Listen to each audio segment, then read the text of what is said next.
Bonjour mes très chers frères et sœurs dans le Seigneur et bienvenue à cette 9e partie, grand thème que nous avons commencé, les miracles de Jésus-Christ de Nazareth. Je suis encore content mes frères d'être encore ensemble avec vous. Donc aujourd'hui on va encore voir un autre miracle que Jésus-Christ a accompli, la guérison de l'homme à la main sèche ou la main paralysée. Et on va voir cela mes frères dans le livre de Marc chapitre 3 à partir du verset 1 jusqu'au verset 6.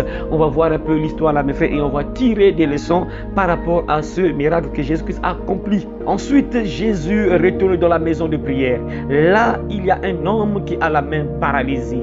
Les gens regardent Jésus avec attention pour voir s'il va guérir cet homme un jour de sabbat. En effet, il cherche une raison de l'accuser. Jésus dit à l'homme qui a la main paralysée, lève-toi ici devant tout le monde. Ensuite, il dit à ceux qui sont là, le jour du sabbat, que ce qu'il est permis de faire, du bien ou du mal, de sauver la vie de quelqu'un ou de le laisser mourir. Mais ils ne répondent pas. Jésus les regarde tous avec colère et il est triste parce qu'ils ne veulent pas comprendre. Il dit à l'homme, tends ta main.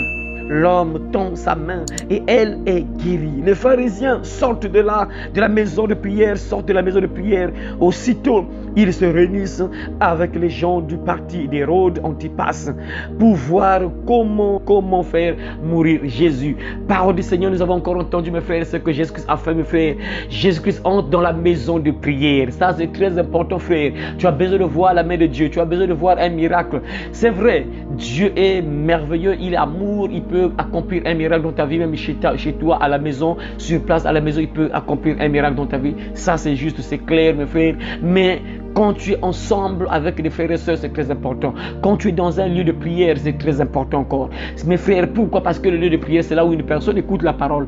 Et la Bible déclare que la foi vient de ce qu'on entend. Et ce qu'on entend vient de la parole de Dieu. Donc Jésus entre dans le temple. Et lorsqu'il rentre dans la maison de prière, donc dans le temple, et il trouve un homme qui avait la main paralysée. Alors frères et sœurs, tu as besoin de voir le miracle de Dieu. Il faut fréquenter le lieu de culte. Il faut être ensemble avec des frères et sœurs. C'est là où Dieu vient agir, c'est là où Dieu se manifeste encore puissamment. Il peut se manifester chez toi, c'est vrai. On ne limite pas Dieu, est capable de faire un miracle, même dans ta maison, en route, tout ça, en chemin, au marché, tout ça, à l'école, il peut faire un miracle, ça c'est juste. Mais il y a plus de probabilité que Dieu puisse opérer un miracle dans ta vie lorsque tu es ensemble avec des frères, lorsque tu es en train de louer le Seigneur, tu es en train d'écouter la parole, c'est très important, frère. Tu peux lire le psaume 133 à partir du verset 1 jusqu'au verset 3. La Bible déclare quoi? Que voici, oh qu'il est agréable, qu'il est doux pour des frères de demeurer ensemble.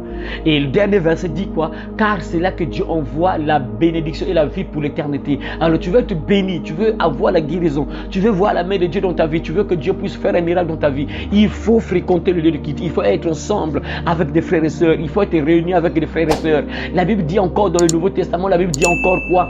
Que là où 2 ou 3 sont assemblés en mon nom, je suis au milieu d'eux. Là où 2 ou 3 sont assemblés en mon nom, je suis au milieu d'eux. Tu vois, frère, donc Dieu peut agir chez toi à la maison, c'est juste. Mais quand tu es assemblé avec des frères et sœurs, il y a encore quelque chose d'autre que Dieu peut faire dans ta vie. Et cet homme-là, il part à l'église. Alors, frères et sœurs, tu es malade, est-ce que tu fréquentes un lieu de prière? Est-ce que tu es ensemble avec des frères et sœurs pour prier, pour entendre la parole? Est-ce que tu es ensemble avec les frères et sœurs pour écouter la parole? Tu veux que Dieu puisse te voir et tu veux que Dieu puisse te localiser. Il faut fréquenter un lieu de culte, c'est très important. Être ensemble avec des frères et sœurs. Mais n'oubliez pas, mes frères, il y a des lieux où Dieu ne fréquente pas. Il y a des lieux où Jésus n'entre pas, mes frères. Il y a des églises, il y a des lieux de prière où Dieu n'entre pas.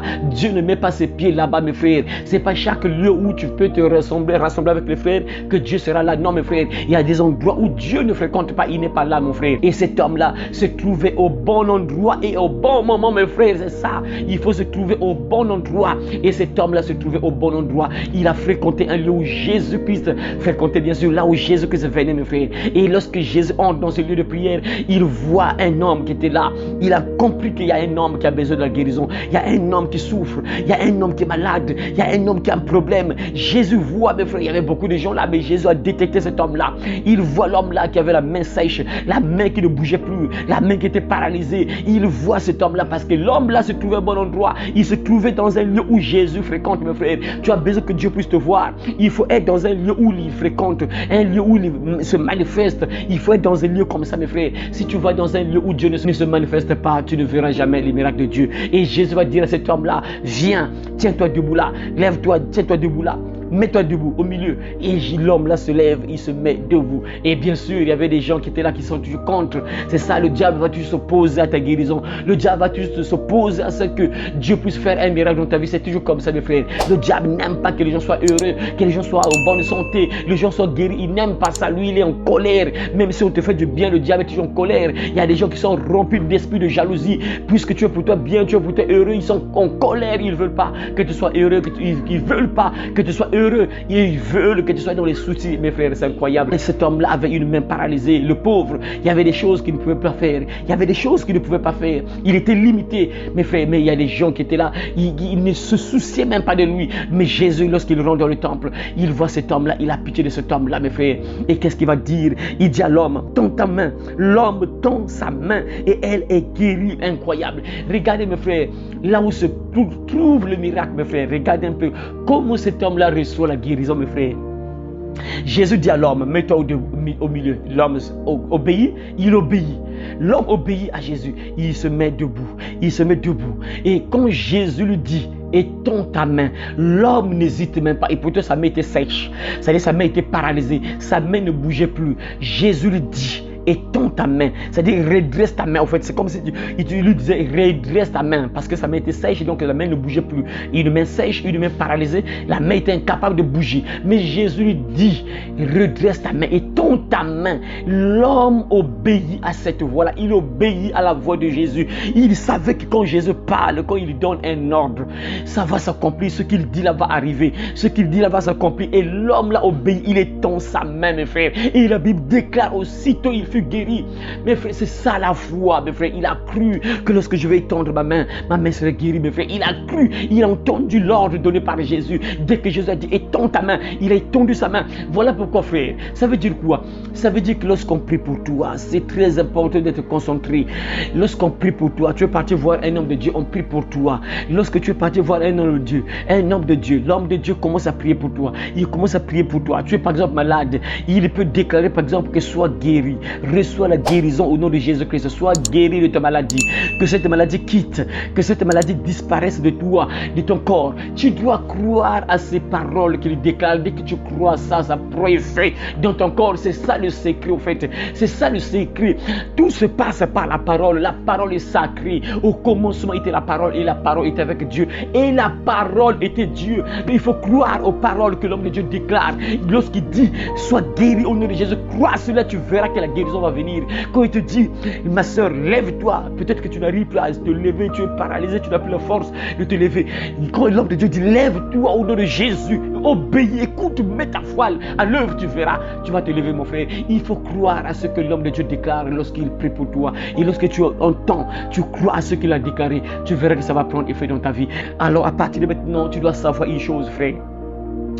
Quelle que soit la maladie qui est en toi, quel que soit ce que tu traverses, quel que soit ce qui est sèche, ce qui est mort dans ta vie, tu dois croire que Jésus-Christ peut ramener à la vie tout ce qui est mort dans ta vie. Lui, c'était la main qui était sèche. La main ne fonctionnait plus. La main était paralysée. Dans ta vie, il y a des choses peut-être qui sont paralysées. Et tu vis certaines choses qui ne marchent plus. Ton commerce est à terre, ça ne marche plus. Rien ne marche dans ta vie. Tout est paralysé. Tout est à terre. Il n'y a plus d'espoir. Tu te dis qu'il n'y a plus de l'espoir. Tout est à terre. Tes entreprises sont à terre. Tout ce que tu fais est paralysé. Il n'y a rien qui marche dans ta vie. Crois que Jésus est capable de ressusciter cela. Il est capable de redonner la vie à tout ce qui est mort dans ta vie, frère. Tu dois avoir confiance en Jésus, comme cet homme a eu confiance en Jésus. Jésus l'a dit, étends ta main. Il a étendu sa main et sa main a été guérie aussitôt, mes frères. Donc Jésus est capable de ressusciter tout ce qui est mort dans ta vie, que ce soit tes organes qui sont morts. Jésus est capable de ramener ça à la vie, frère.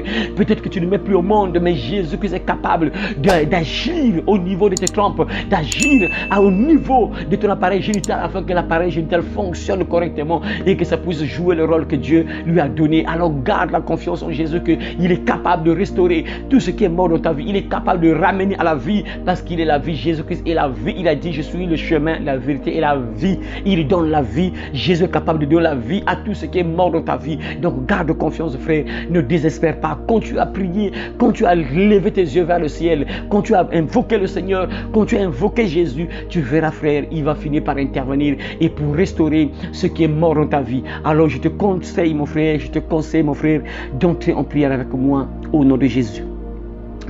Tendre Père, je viens à toi au nom de Jésus de Nazareth, Seigneur, ce matin pour te dire merci. Merci une fois de plus parce que tu nous as donné la possibilité de parler encore une fois de plus de ce que tu as fait dans la vie de cet homme depuis longtemps, Seigneur Jésus-Christ.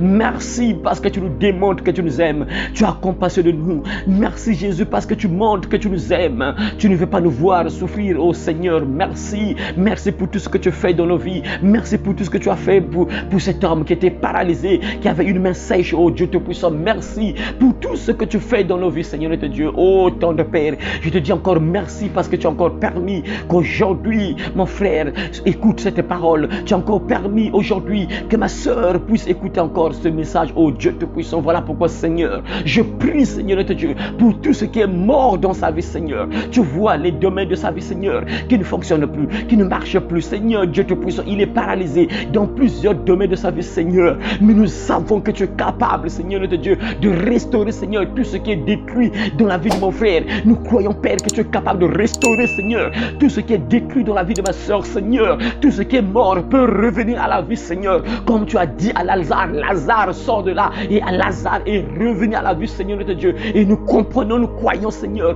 que tu es capable de résoudre, Seigneur notre Dieu, le problème de mon frère et de ma soeur, Seigneur. Voilà pourquoi, tendre Père, souviens-toi de mon frère, souviens-toi de ma soeur, Seigneur, qui s'approche de toi, Seigneur, qui écoute ce message, Seigneur. Tu connais ce qu'il vit, tu connais ce qu'il traverse. Oh Dieu, que ce soit une maladie quelconque, une maladie incurable, une maladie, Seigneur, qui a paralysé un membre de son corps, Seigneur, une maladie, Seigneur, qui l'a mis à terre, une maladie, Seigneur, qui l'empêche de bouger, qui l'empêche de se déplacer, une maladie qui l'empêche de faire autre chose, Seigneur. Mais nous croyons ta puissance. Tu nous démontres de A à Z que tout est possible à toi, Seigneur. Rien n'est impossible à toi, Seigneur. Voilà pourquoi ce matin je t'invoque, Seigneur, afin que tu te souviennes de mon frère et de ma soeur. Regarde mon frère, regarde ma soeur, Seigneur, étends ta main puissante, Seigneur. Étends ta main puissante sur mon frère et ma soeur, Seigneur, afin que tu puisses intervenir dans sa vie, Seigneur, que tu puisses le guérir, Seigneur, de n'importe quelle maladie, Seigneur, qui a pris le contrôle de son corps, Seigneur. Nous croyons ta puissance, Seigneur. Nous savons que ta parole déclare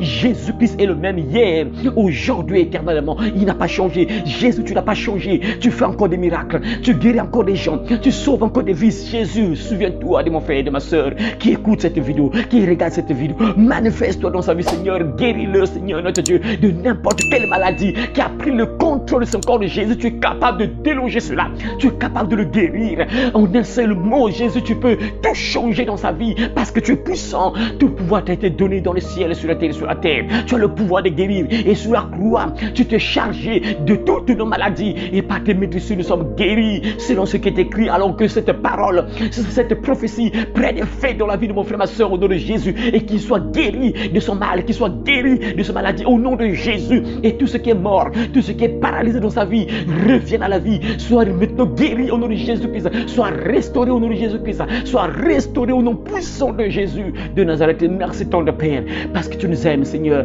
Tu ne mets pas dehors ce qui vient à toi. Tu n'abandonnes jamais ce qui est écrit à toi, Seigneur, parce que ta parole déclare: quand le malheureux crie à moi, j'écoute, Seigneur. Quand un malheureux crie à toi, tu écoutes, Seigneur, notre Dieu. Merci, Seigneur, parce que tu écoutes ma prière et tu entends la voix de mon frère, ma soeur qui crie à toi chaque jour, qui a besoin de toi, qui t'invoque à tout moment, Seigneur, notre Dieu. Souviens-toi de lui, souviens-toi d'elle, Seigneur, et manifeste-toi puissamment dans sa vie, afin qu'un jour qu'il puisse te glorifier, un jour qu'il puisse témoigner ce que tu as fait dans sa vie. Oh, gloire à toi, Seigneur, notre Dieu. Honneur à toi aujourd'hui, jamais, dans le nom précieux et puissant de notre Seigneur et Sauveur Jésus-Christ de Nazareth. Nous avons ainsi demandé et prié. Amen.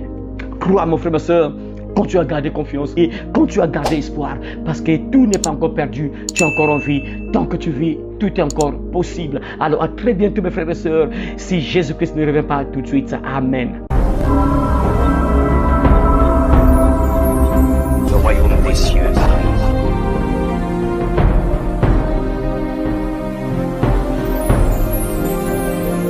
Repentez-vous, car le royaume des cieux est proche.